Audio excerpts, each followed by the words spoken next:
ലോകത്ത് ആദ്യമായി green hydrogen ഉൽപ്പാദിപ്പിക്കുന്ന വിമാനത്താവളമാകാനൊരുങ്ങി കൊച്ചി അന്താരാഷ്ട്ര വിമാനത്താവളം. Cochin international airport limited BPCL റിഫൈനറിയുമായി സഹകരിച്ച എയർപോർട്ടിന്റെ സ്ഥലപരിധിയിൽ തന്നെ 1000 കിലോവോൾട്ട് സ്ഥാപിത ശേഷിയുള്ള ഗ്രീൻ ഹൈഡ്രജൻ പ്ലാന്റ് സ്ഥാപിക്കാനാണ് പദ്ധതിയിട്ടിരിക്കുന്നത്. ഗ്രീൻ ഹൈഡ്രജൻ പ്ലാന്റിൽ നിന്ന് ഉൽപ്പാദിപ്പിക്കുന്ന ഇന്ധനം സിയാലിന്റെ ഉടമസ്ഥതയിലുള്ള വാഹനങ്ങൾ പ്രവർത്തിപ്പിക്കുന്നതിന് ഉപയോഗിക്കുകയാണ് പ്രധാന ലക്ഷ്യം. പദ്ധതിക്കായി BPCLുമായി സിയാൽ ധാരണാപത്രം ഒപ്പുവെച്ചു. കരാർ പ്രകാരം BPCL പ്ലാന്റ് സ്ഥാപിക്കുകയും പ്ലാന്റിന് വേണ്ട സാങ്കേതിക സഹായം ലഭ്യമാക്കുകയും ചെയ്യും.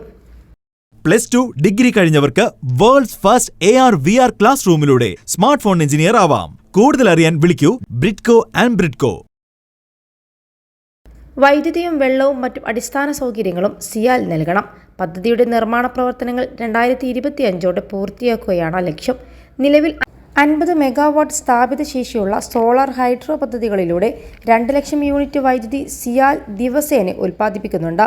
ഇതുകൂടാതെയാണ് 1000 കിലോവാട്ട് സ്ഥാപിത ശേഷിയുള്ള ഗ്രീൻ ഹൈഡ്രജൻ പ്ലാന്റ് സിയാൽ സ്ഥാപിക്കുന്നത്. സിയാലിന്റെ സൗരോർജ്ജ പ്ലാന്റുകളിൽ നിന്നുള്ള വൈദ്യുതോർജ്ജം ഉപയോഗിച്ച് ഭാവിയുടെ ഇന്ധനമായ ഗ്രീൻ ഹൈഡ്രജനാണ് BPCLന്റെ സാങ്കേതിക സഹായത്തോടെ ഉൽപ്പാദിപ്പിക്കുന്നത്. കാർബൺ വിമുക്ത സ്ഥാപനമായ സിയാലിന്റെ ഊർജ്ജോൽപാദന സംരംഭങ്ങൾ ഇത് കരുത്തു പകരും. ബുധനാഴ്ച തിരുവനന്തപുരത്ത് വെച്ച് സിയാൽ ചെയർമാൻ മുഖ്യമന്ത്രി പിണറായി വിജയന്റെ സാന്നിധ്യത്തിൽ ഗ്രീൻ ഹൈഡ്രജൻ പ്ലാന്റിന്റെ കരാർ കൈമാറി.